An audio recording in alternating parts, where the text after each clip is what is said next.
નમસ્કાર, જય હિન્દ, જય ભારત. હું યુવરાજસિંહ જાડેજા. આજે બધાને વાત કરવી છે કે હમણાં જ જે ચિત્રભાઈ વસાવા ને કહી શકાય કે જેલના હવાલે કરવામાં આવ્યા, તેમાં જે ચુકાદો આવ્યો અને તેમાં જે જજમેન્ટ આવ્યું, એ જજમેન્ટની કોપી જ્યારે હું વાંચી રહ્યો હતો ત્યારે મારી સામે જે બાબતો આવી છે એ મારે આજે તમારા સમક્ષ મૂકવી છે. હું કોઈ કાયદાવિદ નથી, પણ નાની જોવા જઈએ તો નાની મોટી રીતે ક્યાંક ને ક્યાંક કાયદો ભણાવવું અને આઈપીસી, સીઆરપીસી, એવિડન્સ એક્ટ, અત્યારની વર્તમાનની બીએનએસએસ, આ બધી બાબતોને થોડી ઘણી માહિતી રાખું છું, જાણકારીઓ રાખું છું. અને ભૂતકાળમાં કહી શકાય કે પોલીસની ભરતી પાસ કરેલો વ્યક્તિ છું અને અરવલ્લી મોડાસા મારું પેલું પોસ્ટિંગ હતું. એટલે કાયદાની દ્રષ્ટિએ થોડી ઘણી મારી જે સમજ છે એ સમજના આધીન હું તમારા સમક્ષ આ વાત કરવાનો છું. મેં પ્રસ્તાવના એટલા માટે બાંધી કે ઘણા લોકોને એવું લાગે કે ભાઈ આપણે લો કરેલું છે અને કાયદાવિદ છીએ એવું બધાને લાગે, તો એવું નથી. પરંતુ જે ચુકાદો જે અપલોડ કરવામાં આવ્યો છે વેબસાઇટ ઉપર, અને વેબસાઇટ ઉપર લગભગ 200 કરતાં વધારે પેજની જે ફાઇલ મૂકવામાં આવી છે, એ આખી ફાઇલ અમે રાતે સ્ટડી કરી. અને ત્યારે સ્ટડી કરતો હતો ત્યારે એમાં ઘણા બધા ચોંકાવનારી બાબતો એ અમારે સામે આવી, અને એની સાથે સ્ટેપ બાય સ્ટેપ મારે 5 થી 6 મુદ્દા એ આપની સાથે ચર્ચા કરવા છે. પહેલો મુદ્દો કે જ્યારે જે ચુકાદો આપવામાં આવ્યો એ ચુકાદોમાં મને સૌથી મોટી વિસંગતતા એ લાગી કે જે લોકોને સજા કરવામાં આવી છે એમાં ખરેખર એ લોકોનો રોલ શું.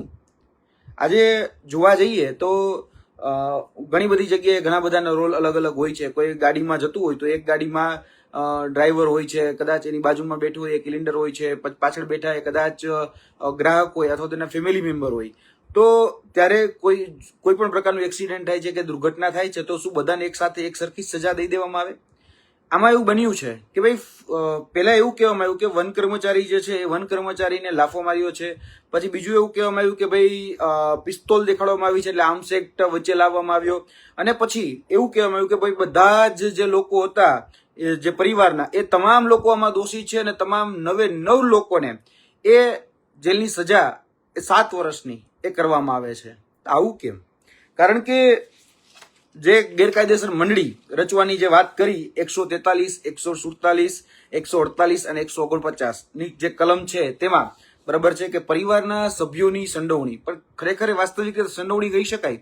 આજે મારો પરિવાર હોય, આજે હું મારા ઘરે બેઠો હોય, કદાચ કોઈ વ્યક્તિ મને મળવા આવે છે અને નાની મોટી કંઈક ચર્ચાચર્ચી થાય છે કે માથાકૂટ થાય છે, તો એમાં કોઈ વ્યક્તિ જ્યારે ફરિયાદ લખાવે ત્યારે વ્યક્તિગત રીતે કદાચ એની બબાલ જો મારી સાથે થઈ હોય તો મારી ઉપર એની ફરિયાદ આવે, નહીં કે મારા ફેમિલી મેમ્બર ઉપર ફરિયાદ આવે. તો આમાં તો પરિવારના લોકો તો પરિવારમાં ન હોય તો બીજે ક્યાં હોય? આજે ધર્મપત્ની છે તો ધર્મપત્ની ઘરે જોવાના છે. આજે કદાચ એમના મહેમાનો આવ્યા છે, એના બનેવી આવ્યા છે, બેન આવ્યા છે, તો એ ઘરે જોવાના છે. તો આ ઘટનામાં પણ એવું બન્યું છે. કારણ કે જોવા જઈએ તો એક મીડિયા મિત્ર તરીકે એક કેમેરામેન છે તો એનો રોલ અલગ છે. આજે કોઈ કહી શકાય કે ઇન્ટરવ્યુ લઈ રહ્યું છે તો ઇન્ટરવ્યુ લેનાર જે છે એનો રોલ અલગ છે. આજે ગ્રાફિક ડિઝાઇન બનાવનારનો રોલ અલગ છે. બધાનો પોતપોતાનો રોલ છે અને બધા પોતપોતાનો રોલ નિભાવે છે. હવે કોઈ જગ્યાએ કદાચ કંઈક દુર્ઘટના બને છે, કદાચ ઇન્ટરવ્યુ લેનારથી કંઈક દુર્ઘટના બને છે, તો એના માટે બધાને જવાબદાર ઠેરવવા એ કેટલું યોગ્ય છે? અને આમાં તો જે છે બરાબર, જે ઘટના રાખવામાં આવી છે એમાં રાયોટિંગનો જે ગુનો દાખલ કરવામાં આવ્યો, ગેરકાયદેસર મંડળીના સભ્યો બધાને ગણાવી દેવામાં આવ્યા, તો આ ક્યાંક ને ક્યાંક પેલી દ્રષ્ટિએ, મારી દ્રષ્ટિએ ખરેખર આનું કાઉન્ટર થવું જરૂરી હતું. મારે આજે જે વાત છે મોટાભાગે જે લેક ઓફ થયું છે બરાબર છે, એ લેક ઓફ ઉપર જ વાત છે કે કાયદાની દ્રષ્ટિએ હું જયારે આ કલમો બધી વાંચતો હતો અને એ કલમોમાં એ વ્યક્તિના રોલ વિશે જયારે વાંચતો હતો ત્યારે મને ઘણું બધું એમ થયું કે ભાઈ આ વ્યક્તિનો રોલ તો આમાં છે જ નહીં. ધર્મપત્ની છે તો રસોડામાં છે, બીજા બેના બેન છે તો ખાલી તો કહી શકાય કે બીજા રૂમમાં છે, દર્શક કે પણ નથી, અને છતાં પણ એની ઉપર આ પ્રકારના ગંભીર કલમો એ નાખી દેવામાં આવે. બિચારું 18 વર્ષનું બાળક જે છે, 18 વર્ષના બાળકને વગર કોઈ વાક્ય તમે જેલમાં મોકલી દો, એ કેટલું વ્યાજબી છે?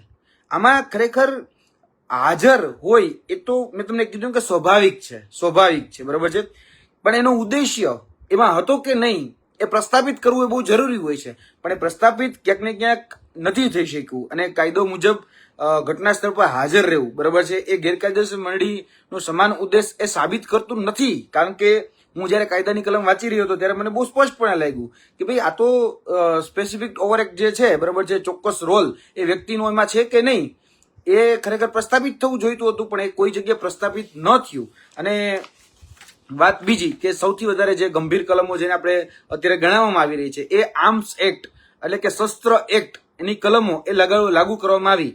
હવે જે શસ્ત્ર એક્ટની જે કલમો છે એટલે કે 25(1) બરાબર છે, 25(1)A આ જે કલમ છે એટલે સબ ક્લોઝ ની વાત કરું તો 25(1)A કલમ લગાડવામાં આવી છે. હવે જોવા જઈએ તો ખરેખર દ્રષ્ટિ શું છે ખબર છે, મુદ્દા માલ છે એની તો ગેરહાજરી છે. આખા FIR માં આખી ચાર્જશીટમાં જે ચાર્જ ફ્રેમ થયો તેમાં મુદ્દામાલમાં કોઈ જગ્યાએ વેપન બરાબર છે એ વેપન તો મળી જ નથી. એટલે કે મુદ્દામાલ તરીકે પેલા એવું કહેવામાં આવ્યું, હવે કોઈ વાર્તા કરે છે, કોઈ એવું કહે છે કે મને ડરાવ્યા ધમકાવ્યા અને પછી મને પિસ્તોલ દેખાડી, તો ખરેખર કાયદેસર રીતે કે કહી શકાય કે લાયસન્સ વાળી કે ગેર લાયસન્સ વાળી, કાયદેસર કે બિનકાયદેસર, જે પણ કહી શકાય કે રિવોલ્વર છે કે નહીં, પેલા એ તો પ્રસ્થાપિત કરવું જોઈએ ને. હવે મુદ્દામાલમાં એ પિસ્તોલ આવી જ નથી, કારણ કે આખી મેં જયારે ફાઇલ વાંચી ત્યારે મને બહુ સ્પષ્ટ સાથે જાણવા મળ્યું કે મુદ્દામાલની જે એ તો ગેરહાજરી છે. એટલે મુદ્દામાલમાં ક્યાંય પણ આ જોવા જઈએ તો કોર્ટે પણ સ્વીકાર્યું છે, હું એવું નથી કહેતો કે મારા ઘરનું આ વર્ઝન આપું છું, કે કથિત રીતે વપરાયેલી પિસ્તોલ કે જીવતા કારતૂસ કે ફાયરિંગ કર્યા પછીનું ખાલી ખોખું તપાસ કરનાર અમલદાર એટલે કે જે આપણા આઈઓ જે છે ને ઝડપતીના પંચનામા કે સ્થળ તપાસ દરમિયાન ક્યાંયથી પણ મળી આવ્યા નથી. આમાં બહુ સ્પષ્ટ લખ્યું છે. ઘણી વખત તમે જોયું હશે કે કોઈ વ્યક્તિ જે છે ખૂન કરી નાખે છે, ખૂન કરીને કદાચ કે હથિયાર કંઈક છુપાવી દે છે, તો એવી ઘણી બધી ભૂતકાળની FIR પણ તમે જોઈ હશે કે ભૂતકાળના દાવાઓ પણ જોયા હશે કે જેમાં જે હથિયાર ન મળે તો એ કદાચ સાબિતી નથી મળતી, તો ભાઈ એવું કહેવામાં આવે કે પુરાવાના અભાવને કારણે તમને આમાં દોષ મુક્ત કરવામાં આવે છે. ઘણી વખત કેવું છે કે આમાં કાયદો જે છે ને, કાયદો ન્યાયતંત્ર એ બધી જ રીતે જોવા જઈએ તો તમામ પ્રકારના પુરાવા ઉપર આધીન હોય છે. એટલે કે કાયદો જે છે એ આધાર પુરાવા ઉપર એ ડિપેન્ડ કરતો હોય છે, કોઈના મૌખિક સ્ટેટમેન્ટ ઉપર એ ફક્ત ડિપેન્ડ નથી કરતો. અહીંયા તો કથિત રીતે જે કહેવામાં આવ્યું છે, જેને આપણે કહીને બેલેસ્ટિક એવિડન્સ બરાબર છે, બેલેસ્ટિક એવિડન્સ, એ બેલેસ્ટિક એવિડન્સનો તો સંપૂર્ણપણે અભાવ જોવા મળે છે. સર્વોચ્ચ અદાલતના સ્થાપિત સિદ્ધાંતો મુજબ ફાયર આર્મ્સ એટલે કે શસ્ત્રના કેસમાં જો શસ્ત્ર જ રિકવર ન થયું હોય તો કથિત ફાયરિંગ માત્ર મૌખિક જુબાનીના આધારે સાબિત ગણી શકાશે નહીં. આવું કાયદો કે છે, હું નથી કહેતો, આવું કાયદો કે છે. અને કાયદાની જે વ્યાખ્યા છે એમાં આ બહુ સ્પષ્ટપણે લખાયેલું છે કે FIR માં ખાસ કરીને પછી જે એક FSL રિપોર્ટ જે મૂકવામાં આવ્યો છે બરાબર છે, એ FSL રિપોર્ટમાં પણ સાયન્ટિફિક જે ઓફિસર છે, હું નામ નથી લેતો, પણ એ સ્થળ પરીક્ષણ કરવાનો જ્યારે અહેવાલ એને રજૂ કર્યો ત્યારે બોમ્બ ડિટેક્શન એન્ડ ડિપ્લો સ્ક્વોડ જેને આપણે BDDS કહીએ છીએ તેનું પ્રમાણપત્ર પણ એને પોતાની ચાર્જશીટ એટલે જે રેકોર્ડ જે છે એમાં મૂકેલું છે. જે જો ફાયરિંગ થયું હોત તો ઘટના સ્થળ પર બરાબર એ ગન પાવડરના અંશો એટલે કે ગન પાવડરના અંશો અથવા જે રિવોલ્વરમાંથી ફાયરિંગ થયું હોય જેમાંથી કારતૂસ નીકળી હોય એના પાછળ જે ખોખું વધે એ ખોખું પણ મળી આવ્યું હોત, કાં ગન પાવડર પણ મળી આવ્યો હોત, પણ વૈજ્ઞાનિક પુરાવાની સંપૂર્ણ રીતે ગેરહાજરી જોવા મળી છે. એટલે બતાવે છે કે ફાયરિંગની આખી વાર્તા ક્યાંક ને ક્યાંક ઉપજાવી કાઢેલી પણ હોઈ શકે છે. તમે સમજો છો વાતને? કારણ કે જો ખરેખર અહીંયા વેપન હોત, ખરેખર જો કઈ જતું ફાયરિંગ થયું હોત તો અહીંયા ફાયરિંગ દરમિયાન ગન પાવડર પણ નીકળે છે. ફાયરિંગ કદાચ જે જગ્યાએ થયું હોય ત્યાં કદાચ ખોટી રીતે માની લો કે છત છે તો છત ઉપર જયારે ફાયરિંગ થયું હોય તો ત્યાંથી આપણે કઈ કારતૂસ કેવું મળી આવે, નીચે જે ઓલી બાકીની જે કદાચ કહી શકે કે જો વધેલી ખોખું હોય એ પડે તો એ પણ મળી આવે. બીજા ઘણા બધા એવિડન્સ પણ એની સાથે સાથે સાયન્ટિફિક રીતે મળી આવે. પણ આમાં કોઈ જ પ્રકારના જે રિપોર્ટ જે છે FSL ના એમાં કોઈ જ પ્રકારની કોઈ બાબત એ મળી નથી આવી. બાકી આમાં જે આર્મ્સ એક્ટ ની જે કલમ નો ઉપયોગ કરવામાં તો 25(1)A બરાબર, ખરેખર કલમ શું છે એ પણ સમજવા જેવી છે. એને કારણ કે એના ધ્યાનમાં રાખીને 7 વર્ષની સજા કરવામાં આવી છે. કલમ 25(1)A આ કાયદાની દ્રષ્ટિએ કાયદાની બુકમાં જે છે તે કે પ્રતિબંધિત શસ્ત્રોનો ગેરકાયદેસર ઉત્પાદન કરવું, વેચાણ કરવું, ટ્રાન્સફર કરવું કે મોટા જથ્થા કબજે રાખવા માટે લાગુ પડે છે. બરાબર, માત્ર એક રાઉન્ડ કથિત હવામાં ફાયરિંગ કરવાના કિસ્સામાં આ કલમ મહત્તમ સજા ઠોકી દેવી એ ક્યાંક ને ક્યાંક ગેરકાયદેસર છે. આમાં જોવા જઈએ તો ઇન્ટરપ્રિટેશન જેને આપણે કહીએ, અર્થઘટન આપણે જેને કહીએ, એ ક્યાંક ને ક્યાંક અર્થઘટન. બીજું કે સામે કાઉન્ટર, કારણ કે કોઈ વ્યક્તિ આજે પોતાની વાત મૂકી રહ્યો છે, સરકાર મોટા ભાગના તો બધા સરકારી જ હતા, કારણ કે પંચ તો કે સરકારી, પુરાવા તો કે સરકારી, સાક્ષી તો કે સરકારી, બધું જ સરકારી, ફરિયાદી તો કે સરકારી, બધું જ સરકારી છે. અને એ જયારે સરકારી છે ત્યારે બરાબર આમાં મને એવું લાગે છે ઘણું બધું લેક ઓફ થયેલું છે. ઘણું બધી બાબતો એવી છે કે જે મારી દ્રષ્ટિએ, હું કાયદાનો બહુ વિદ નથી, બહુ કહી શકાય કે પ્રખર પંડિત નથી, પણ જે નાનો મોટો હું કાયદો જાણું છું તેમાં જે એવિડન્સ એક્ટ એટલે કે પુરાવા નો જે કાયદો છે બરોબર છે, તેમાં ઘણી વખત એવું કહેવામાં છે કે તમે પુરાવાનો નાશ કરી નાખ્યો. હવે પુરાવાનો નાશ, અને જોવા જઈએ તો વાસ્તવિક રીતે આ કેવું છે ખબર છે કે ચેતરભાઈ વસાવા જે છે નાસ્તા ફરતા હતા, કેવા કે નાસ્તા ફરતા હતા ગુનો બન્યા પછી. તો તે દરમિયાન એને કથિત પિસ્તોલ અને કારતૂસના ખોખાનો નાશ કરી દીધો માટે તેઓ કલમ 201 હેઠળ એ દોષિત છે. આવું કલમ 201 હેઠળ એને દોષિત ની વાત કરવામાં આવી. હવે ત્યારે પણ કદાચ સમજુ વ્યક્તિ એને કાઉન્ટર કરી શકે કે આપણે જો કહી દઈએ કે કાયદાનો એક સુવર્ણ નિયમ છે. કેમ? કારણ કે 201 જે પુરાવાનો નાશની જે વ્યાખ્યા આપેલી છે ને, એ ત્યારે જ લાગુ પડે છે કે જ્યારે સૌપ્રથમ એ સાબિત થઈ હોય કે આરોપી પાસે મુદ્દામાલમાં પુરાવો ખરેખર વાસ્તવમાં અસ્તિત્વમાં હતો બરાબર, અસ્તિત્વમાં હતો. પોલીસ એ સાબિત જ નથી કરી શકી કે ચેતરભાઈ પાસે લાયસન્સ વાળી કે વગર લાયસન્સની કોઈ પ્રકારની રિવોલ્વર કે પિસ્તોલ કે જે પણ હોય તે કે ગન જે તમે ગણો તે એ હતું કે નહોતું એ સાબિત જ નથી થયું. તો હવે જે વસ્તુનું અસ્તિત્વ જ એનો કોઈ પુરાવો જ નથી, એની કોઈ સાબિતી જ નથી, તો તેને નાશ કરવાનો ગુનો એ 201 એટલે કે કાનૂની રીતે મને જોવા જઈએ તો કદાચ આ એટલી બધી ટકી શકે નહીં આ બાબત, બરાબર છે. કાયદાની ભાષામાં કહીએ તો ક્યાંક ને ક્યાંક જે ઇન્ટરપ્રિટેશન કરવામાં આવ્યું છે તો એની ઉપર પણ ઘણા બધા લોકો એ ખાલી ધારણા કરીને અથવા તો વાર્તાઓ કરીને વાત કરતા હોય છે. આમાં પણ પ્રિઝમ્પશન કરવામાં આવ્યું, એટલે કે ધારણા કરવામાં આવી કે આવું હોઈ શકે છે, એ નાસ્તા ફરતા હતા એટલે કદાચ એને નાશ કરી દીધો હોઈ શકે છે. આવી બધી વાતો એ ધારણાઓને આધારે એ કરવામાં આવી. હવે જે ધારણાઓને આધારે જે વાત કરવામાં આવી છે તો એનું વજૂદ કેટલું, ખરેખર કોર્ટ એ આધાર પુરાવા ઉપર ડિપેન્ડ રહેતી હોય છે, હવાની વાતોમાં તો ડિપેન્ડ નથી રહેતી હોતી. તો અહીંયા જે બાબતો સામે આવી, મુખ્યત્વે તો આપણે તારીખ ઉપર જઈ શકીએ કે મૂળતઃ જે ઘટના હતી લગભગ હું ન ભૂલતો હોય તો એ 30/10/2023 ની ઘટના હતી. કદાચ સાંજના સમયની 9:30 આજુબાજુની એ ઘટના હતી. ત્યારબાદ જોવા જઈએ તો આ ફોરેસ્ટ વિભાગ હોય કે પોલીસ સ્ટેશન વચ્ચેનું જે અંતર છે લગભગ 500 મીટર. ફરિયાદ કરતા વાર કેટલી લાગે? કદાચ 5 મિનિટ 10 મિનિટ. પણ ફરિયાદ થાય છે ક્યારે? તો કે 2 તારીખ 11મા મહિને અને સાંજે 9:30 વાગે. કેમ?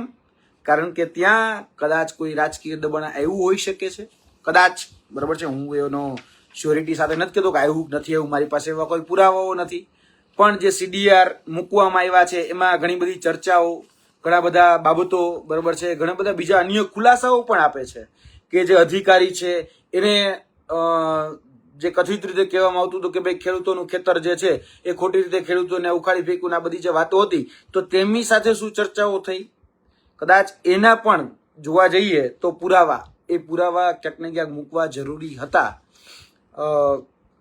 એક કેસ છે, કદાચ હું ન ભૂલતો હોય તો થુલિયા વર્સિસ સ્ટેટ તમિલનાડુનો, કે જેમાં FIR જે છે બરાબર એને વિલંબથી શા માટે થઈ એના બાબતને લઈને છે કે FIR તાત્કાલિક ધોરણે નોંધાવી જોઈતી હતી, પણ એ તાત્કાલિક નોંધાણી નહીં. કહેવામાં એવું આવ્યું કે વન વિભાગના જે કર્મચારી હતા એ ગભરાઈ ગયા બોલો, અને FIR મોડી થઈ. હવે ગભરાઈ ગયા આ તર્ક ક્યાંક ને ક્યાંક ગળે નથી ઉતરતો. 24-36 કલાક FIR કેમ ન નોંધાય, બરાબર, અને ગભરાઈ ગયા અને પાછા 50 કલાક પછી એની ગભરાટ દૂર થઈ ગઈ અને FIR લખવા પહોંચી ગયા.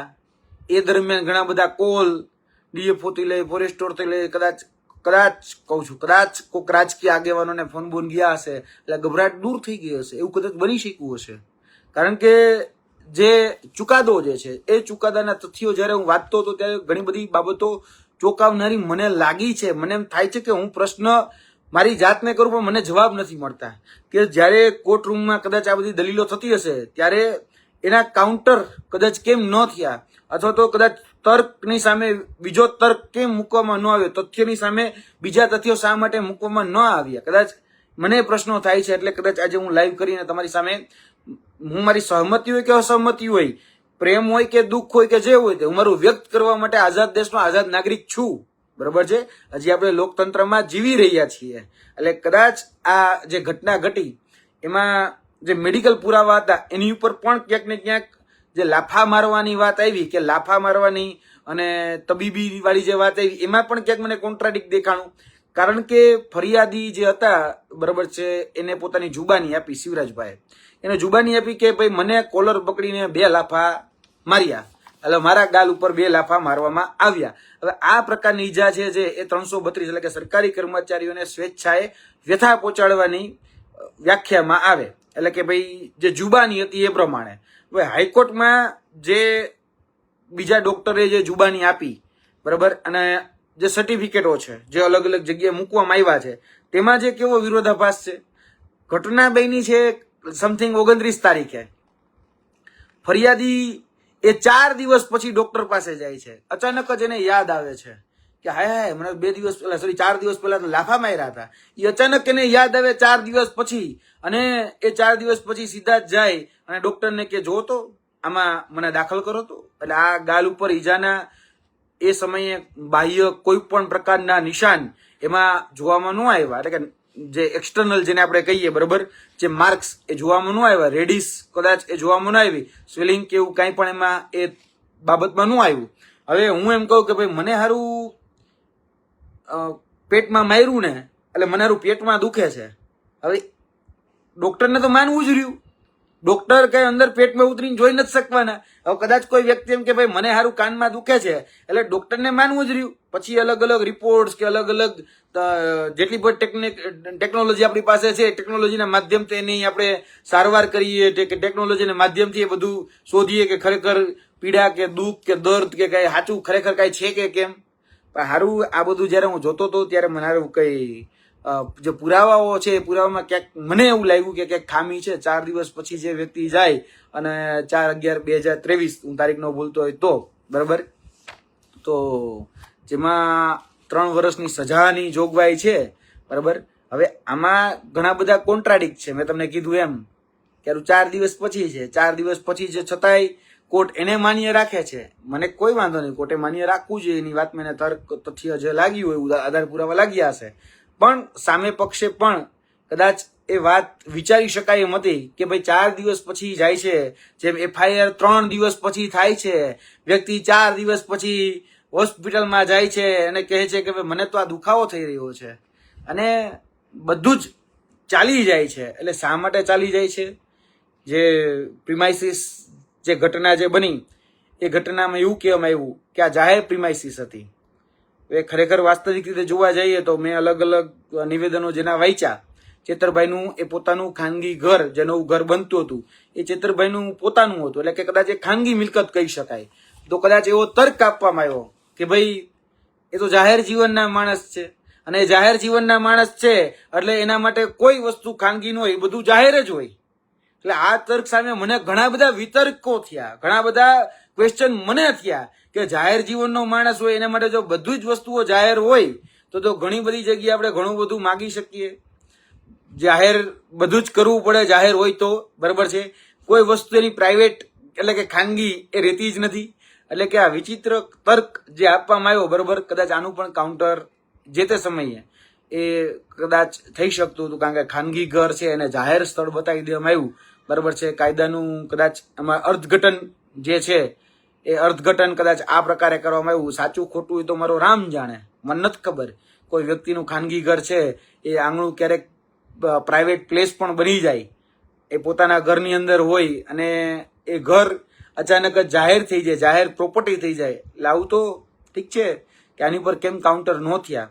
વન વિભાગના જે કર્મચારી, બરાબર છે, સવારે 4:30 વાગે, કેટલા વાગે તમે જો કદાચ FIR વાંચ્યું હોય, કદાચ તમે ચાર્જશીટ વાંચી હોય તો એમાં બહુ સ્પષ્ટપણે લખવામાં આવ્યું હતું કે વન વિભાગના કર્મચારી સવારે 4:30 વાગે 12 રોજમદારોને લઈને ખેડૂતોના કપાસનો પાક ઉખાડી નાખવા ગયા હતા, જેને કોર્ટે કાયદેસરની ફરજ ગણાવી છે. બરાબર છે. આજે અમે ચુકાદો વાંચતા હોય કે ચાર્જશીટ વાંચતા હોય કે તમે એફઆઈઆર વાંચી હોય તો તમે આ જોયું હશે કે સવારના 4:30 વાગે કોઈ કાર્યવાહી કરવામાં આવે, બરાબર, તો એ કાયદેસરની ફરજ છે, એ કાયદેસરની ફરજ છે.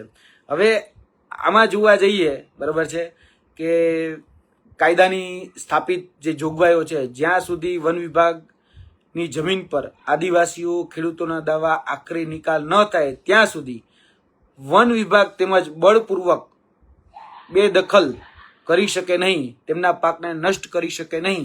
હવે આમાં જ્યારે હું પુરાવો ચેક કરતો હતો ત્યારે મને સારી ખબર પડી કે આ પાક હટાવવા પહેલા કોઈ લેખિત નોટિસ નહોતી આપવામાં આવી, કારણ કે એવું ક્યાંક વર્ઝન એ મેં વાંચ્યું એટલે મને એમ થયું કે ભાઈ કોઈ જગ્યાએ લેખિત નોટિસ તો આપવામાં નથી આવી. સવારે 4:30 વાગે કોઈ ગરીબ આદિવાસી ખેડૂત જે છે એના જમીન ઉપર જઈ અને પાક તમે નષ્ટ કરી નાખો છો, એ ગેરકાયદેસર નથી. એ આ ગજબનું નહીં કે આ ગેરકાયદેસર નથી.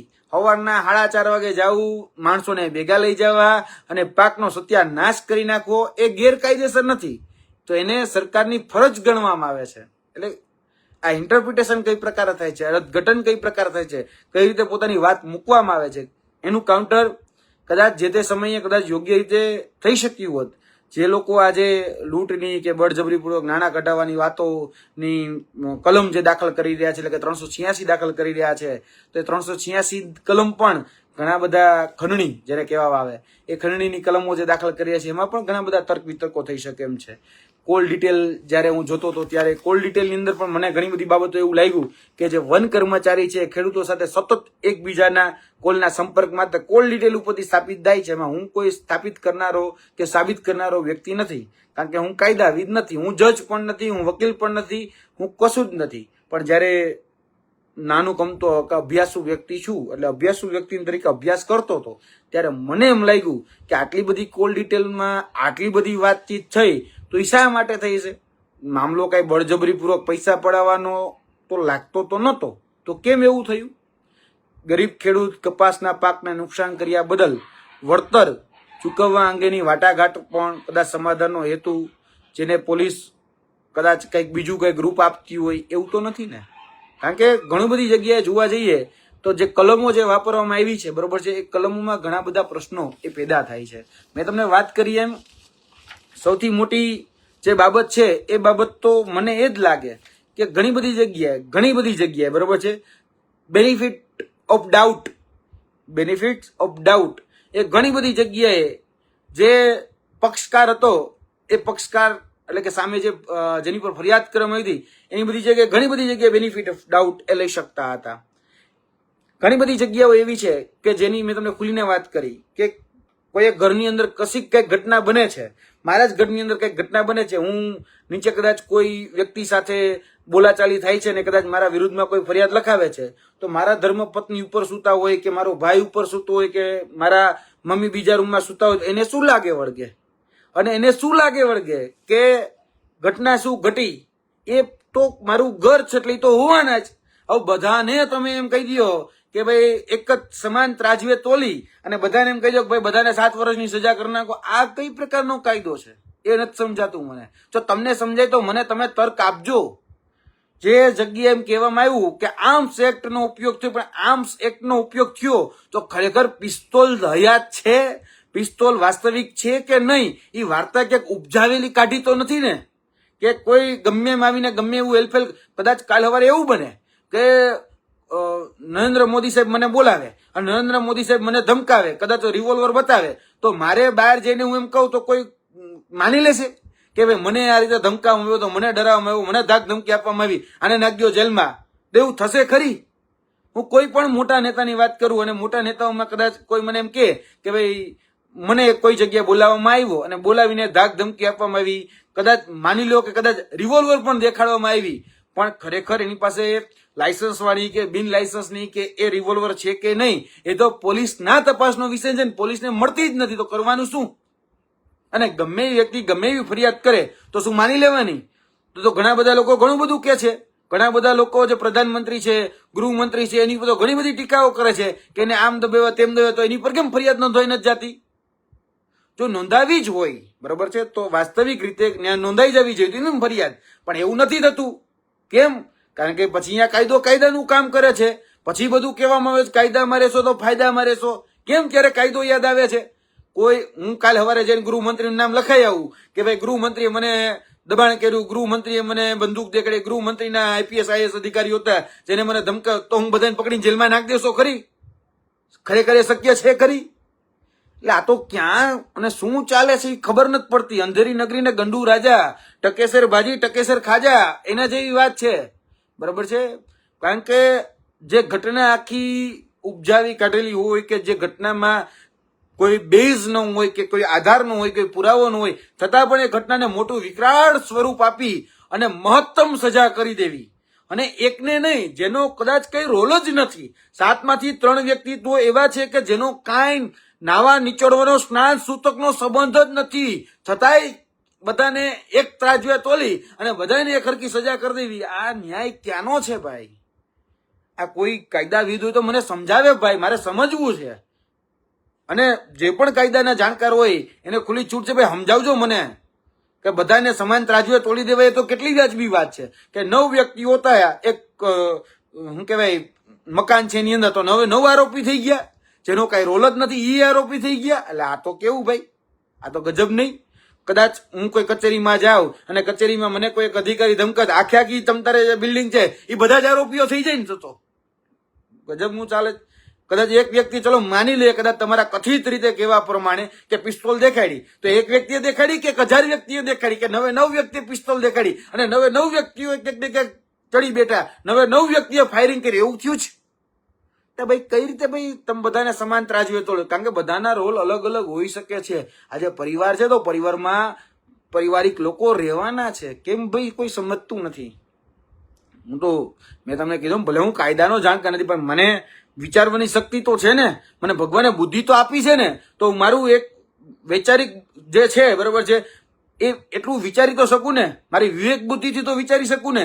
હું કાયદાવિદ ભલે નથી, પણ મને સારું જયારે આ કહી શકાય કે કાયદો વાંચતો હોય અથવા કહી શકાય કે જયારે જજમેન્ટ વાંચતો હોય, ચાર્જશીટ વાંચતો હોય, એફઆઈઆર વાંચતો હોય તો થોડી ઘણી તો ખબર પડે ને. ચલો નથી ખબર પડતી, હું કાયદાની બુકમાં જઈ અને કલમ જે છે એ લખેલી હોય કે વાલો ભાઈ આર્મ્સ એક્ટ 25 એ શું કહેવા માંગે છે, ત્યારે હું વાંચું કે પ્રતિબંધિત શસ્ત્રોના ગેરકાયદેસર ઉત્પાદન, વેચાણ કે ટ્રાન્સફર કે મોટા જથ્થામાં કબજો રાખવા માટે લાગુ પડે છે. મને હારી આમ કાયદાની કલમમાં દેખાય તો હું એમ વિચારું કે ખરેખર અહીંયા કઈક મોટો ધંધો ચાલતો હોય છે. ગેરકાયદેસર ખનન, ગેરકાયદેસર રીતે જે આ બધા શસ્ત્રો છે એનું ઉત્પાદન કરતા હશે, વેચાણ કરતે શું કરતા હશે, અને કરતા હોય તો બહુ ગેરકાયદેસર કહેવાય. પોલીસ અત્યાર સુધી કરતી હતી શું? સવાલ એ પેદા થાય છે. એટલે મેં કીધું એમ કે બે ઠોક બધું ચાલે છે ને ત્યાં તકલીફ છે મને. બરાબર છે? હું કોઈને ચેલેન્જ નથી કરતો, હું કોઈ બાબતમાં કોઈની ટીકા નથી કરતો, પણ મને એવું લાગ્યું છે કે ઘણું બધું લેક ઓફ થયું છે. એ ઘણા બધા લોકોથી થયું છે. ઘણા બધા લોકોએ કદાચ એવું હળવાશમાં આ મેટર લીધી હોઈ શકે છે. કદાચ એવું પણ બને કે જાણી જોઈને પણ કદાચ હળવાશમાં લેવાયેલી હોઈ શકે છે. હું નથી જાણતો કે શું થયું છે, બરાબર છે, પણ આઝાદ દેશનો આઝાદ નાગરિક છું એટલે મને મારી સહમતિ, અસહમતિ, મારો તર્ક, મારો વિચાર એ રજૂ કરવાની સંપૂર્ણ સત્તા મને મારા બંધારણે આપેલી છે. અને આ દેશ એ બંધારણથી ચાલે છે, કોઈ બે નેતાઓની કઠપૂતળીઓથી નથી ચાલતો. આ બહુ સ્પષ્ટ છે. બરાબર? જો આપણે વિશ્વગુરુ બનવું હોય કે જો આપણે ડબલ એન્જિનની વાત કરતા હોય તો ખરેખર જે વાસ્તવિકતા છે, જે ખરેખર હકીકત છે, એ હકીકતનો સામનો કરીને ચાલવું જોઈએ. આવું બહુ સ્પષ્ટપણે મને લાગે છે. કદાચ કોઈને ખોટું લાગ્યું હોય તો માફ કરજો, પણ આ જે કાયદાની બુક જે છે એ કાયદામાં જે ઘટનાઓ ઘટી, 200 પાનાનો આખો જે ચુકાદો જે છે એ ચુકાદો, ચાર્જશીટ, એફઆઈઆર, આ બધું જ વેબસાઇટ ઉપર સરકારી જે છે એ તમામ જગ્યા ઉપલબ્ધ છે. મેં ત્યાંથી જ ડાઉનલોડ કરેલો છે. આમાં મારો ઘરનો મેં કોઈ શબ્દો ઉમેર્યો નથી. હવે આટલું છતાં પણ આ કેમ આવું થઈ રહ્યું છે મને નથી ખબર પડતી. મેં તો તમને 4-5 મુદ્દાની વાત કરી છે, પણ બીજા અન્ય મુદ્દા તો એવા ચોંકાવનારા છે. મને એમ થાય ખારું આ બાબતમાં ખરેખર સાબિતી થઈ કઈ રીતે?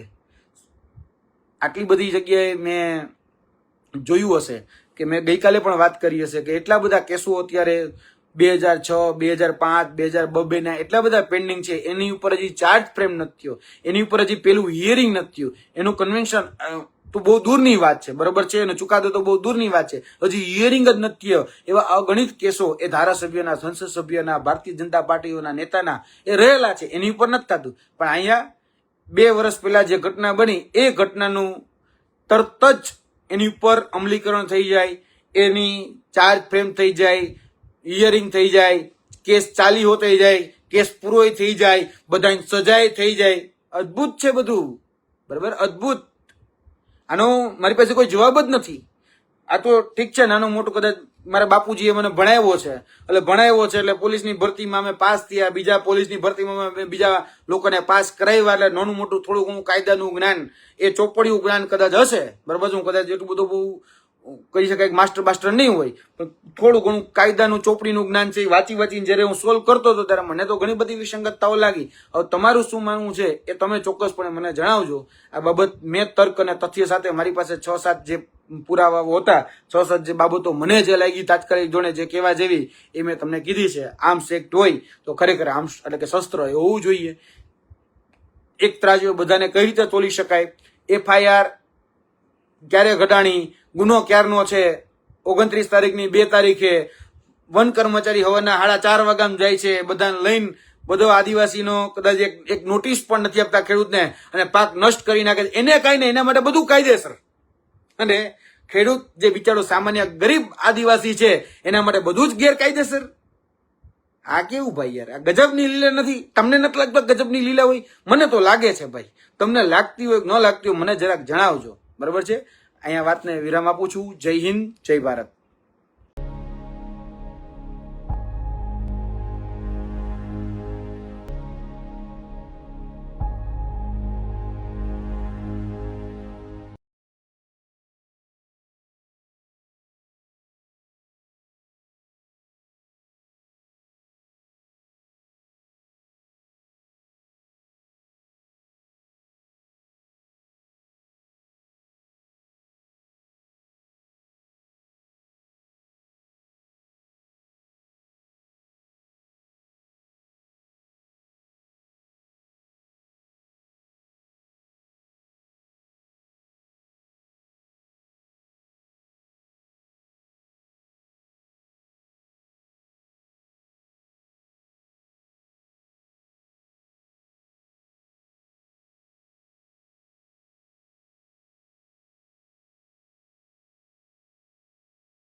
ડિસિઝન ન્યૂઝના બીજા વિડીયો જોવા માટે ચેનલ સબસ્ક્રાઇબ કરો અને બેલ આઇકન બટન પર જઈ ક્લિક કરો. સ્વતંત્ર અને આઝાદ પત્રકારત્વની મદદ કરવા નીચે આપેલા થેન્ક્સ બટન પર જઈ ક્લિક કરો. મદદની કિંમત નિશ્ચિત કરો અને ડિસિઝન ન્યૂઝની આ સફરમાં અમારા સાથી બનો.